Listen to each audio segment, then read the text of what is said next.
दोस्तों नमस्कार। जैसा कि आपको पता है यूपीएससी प्रीलिम्स का एग्ज़ाम चल छात्र निकलने वाले हैं। हम बात करने वाले हैं कि किस प्रकार का इस बार का पैटर्न रहा, क्या तरीका रहा और किस प्रकार से चेंजेस देखने को मिले। तो जानकारी पूरी होने वाली है, अंत तक बने रहिएगा। हम देकर आए हैं। मैडम बहुत बहुत स्वागत है और बधाई हैं आपको। Thank you. कैसा रहा पेपर आपका? पेपर अच्छा रहा। फर्स्ट अटैम्प्ट था मेरा। पहला अटैम्प्ट था जी, तो अपनी तरफ से जितना हो सका मैंने करने की कोशिश की।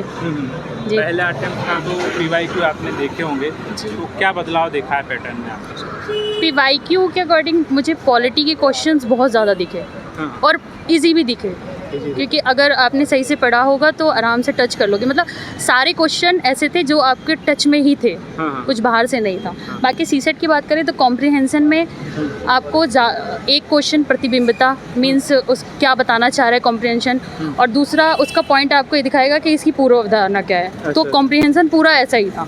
तो उस कॉम्प्रिहेंशन के चक्कर में बहुत सारा टाइम बच गया। जी, क्योंकि एक क्वेश्चन में दो क्वेश्चन एक साथ आ रहे थे। तो ये चीज़ फ़ायदा हुआ। बाकी मेरा फर्स्ट अटैम्प्ट था तो इतना कुछ नहीं बता पाऊँ। कैसा लगा आपको? मैथ और रीजनिंग मॉडरेट था। जी, उसमें थोड़ा टाइम लगेगा। तो मैंने इसलिए अपना पहला जो घंटा था, पहला हार जो था वो कॉम्प्रिहेंशन को दिया, और जो लास्ट 1 आवर था उसमें मैंने मैथ और रीजनिंग करने की कोशिश की। कितने क्वेश्चन आपने अटेम्प्ट किए हैं? सीसेट में मैंने 55 क्वेश्चन। जी। तो ऐसे कितने क्वेश्चन थे जितने थोड़ा बहुत डाउट थे फिर भी किए आपने? कुछ थे लाइक 10 क्वेश्चन के करीब जो मुझे टच में आ रहे थे, पर एग्जैक्ट आंसर उसका नहीं समझ में आ रहा था। लगभग 40 प्लस आपके एक्यूरेट होंगे। हाँ, कॉम्प्रिहेंशन तो इजी थे, वो आराम से हो गए, तो उसमें कोई दिक्कत ही नहीं थी। 30 क्वेश्चन तो वही थे कॉम्प्रिहेंशन, उसके बाद 10 क्वेश्चन और तो इजीली हो गया। कोचिंग ले रहे थे कि खुद से तैयारी कर रहे थे? कोचिंग खुद से, मतलब कोचिंग तो नहीं ले रही, खुद से ही कर रही हूँ। बाकी गाइडेंस है जो थोड़ी बहुत अपने, बस उतना ही है। तो इसमें पढ़ने का क्या तरीका रहा आपका? सीसेट के लिए कैसे तैयार किया आपने? सीसेट के लिए मैंने एक कोच है मेरे, उनसे मैंने पढ़ाई की थी बस। बाकी अपना प्रैक्टिस करना, आप जितनी प्रैक्टिस करोगे उतना ही अच्छा होगा। कॉम्प्रिहेंशन आप लगाते रहो, प्रैक्टिस में आ जाएगा तो ज़्यादा टाइम नहीं लगेगा सॉल्व करने में आपको।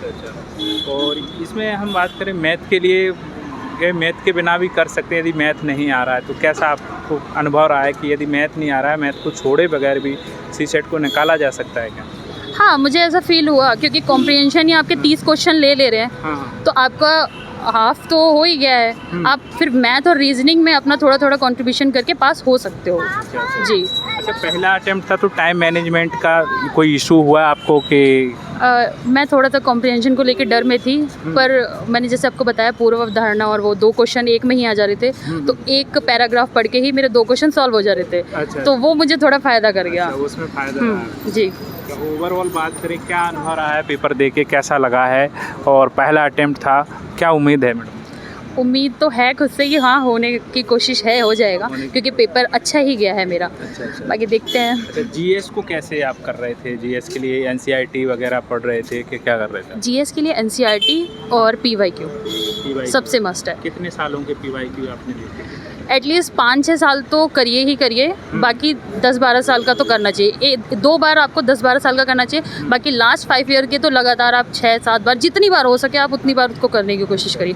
टेस्ट लगाइए, वो ज़रूरी है। 365 पढ़िए, वो भी बहुत अच्छा है। अच्छा, मैथ के लिए आप बात करें सीसेट के लिए, तो कोई ऐसा नोट्स या कोई किताब जिसका आपने यूज़ किया हो, क्या कहना चाहेंगे इसके लिए?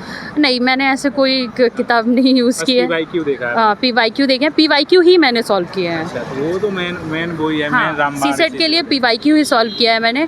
जितने क्वेश्चन हो सके उतने, और जितनी जल्दी हो सके। अच्छा। क्योंकि टाइम बहुत, यहाँ पे टाइम पता भी नहीं चल रहा था कि कब जा रहा है। तो थोड़ा रूटीन के बारे में बताएं, क्या रूटीन रहता था आपका पढ़ने का? सुबह 6 से रात के 12 बिजी रहना और 6 घंटे की नींद लेना, वो वाला शेड्यूल चलता था। और बस पूरे दिन अपना 13-14 घंटे पढ़ाई करना, वो ज़रूरी था। मैनेजमेंट हो जाता था टाइम का। 13-14 मतलब 10-12 घंटे आपकी नॉर्मल डेली की पढ़ाई हो होती ही थी। अच्छा। वो करनी ही पड़ती थी। मुझे करनी पड़ती थी, क्योंकि मेरा शायद थोड़ा टाइम लगता था मुझे समझने में चीज़ों को। जी। क्या मैसेज रहेगा एस्पिरेंट के लिए, क्या बोलना चाहिए? पढ़िए, अच्छे से पढ़िए, कोई दिक्कत नहीं है। एमसीक्यू, पीवाईक्यू ज़रूर करिए, वो सबसे ज़रूरी है। और एनसीईआरटी को मत भूलिए। एनसीईआरटी ही सब कुछ है मुझे, मेरे अकॉर्डिंग तो। ज्योग्राफी के लिए तो बहुत ज़रूरी है। आज जो पेपर दिया है तो जीएस में आपको लगा है कि एनसीईआरटी से डायरेक्टली सवाल कुछ आए हैं, ऐसा कुछ लगा है? बिल्कुल आए हैं, पॉलिटी के आए हैं, इतने सारे क्वेश्चन आए हैं, राज्यपाल को लेके, लोकपाल को लेके बहुत सारे क्वेश्चंस आए हैं एनसीईआरटी से। तो उससे वो पूरा समझ हो जाती है हमें हाँ, एग्जाम आराम के से बारे में? आराम से समझ में आ जाएगा। अच्छा। बस उसी को 2-3 बार रिवीजन मारिए, रिवीजन ज़रूरी है, रिवीजन के बिना तो कुछ नहीं होने वाला है। ठीक, ऑल द बेस्ट। ठीक। Thank you.